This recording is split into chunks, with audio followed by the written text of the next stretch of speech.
Hello, bachcho. Let's read the question together. The question says the phenomenon of uptake of water at the expense of energy by the cell and usually against the osmotic gradient is known as चारों options है osmosis, active transport, passive absorb active absorption, passive absorption और imbibition.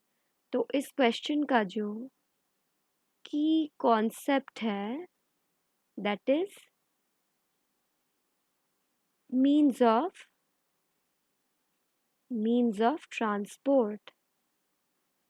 transport of water in this question can be carried out in a lot of different methods. तो ये जो transport का बहुत सारा method हो सकता है. एक ऑप्शन ए में है osmosis. Osmosis is a type of water transport against a differentially or semi-permeable membrane. Differentially or semi-permeable membrane के एक तरफ से दूसरी तरफ तक जो वाटर का ट्रांसपोर्ट होता है दैट इज कॉल्ड ऑस्मोसिस. और ये अगेंस्ट ऑस्मोटिक ग्रेडियंट नहीं जाता, अलोंग द ऑस्मोटिक ग्रेडियंट जाता है. That means higher concentration of water से लोअर कंसेंट्रेशन ऑफ वाटर की तरफ ऑस्मोसिस पे वाटर मूव करता है. अभी let's talk about active transport.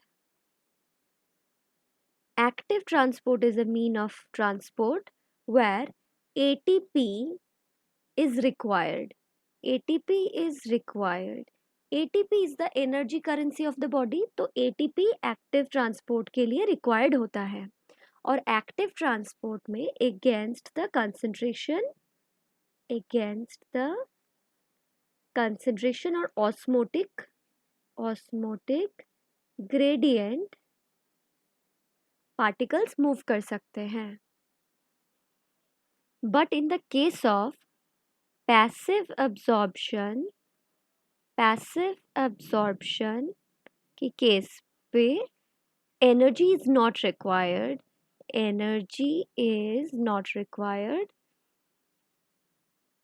और ये along osmotic gradient पे ही मूव करता है particles along osmotic gradient. और फोर्थ ऑप्शन है imbibition. Imbibition is a special type of transport where water or any sort of liquid is absorbed by a solid colloid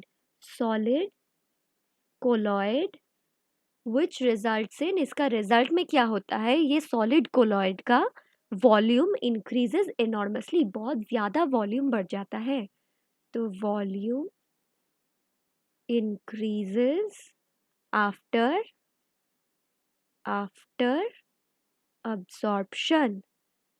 तो यही इस question का चारों ऑप्शंस है.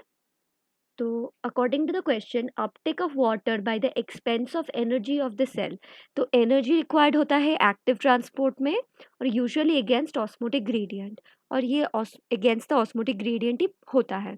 तो correct answer for this question is option B, active absorption. I hope you understood this question.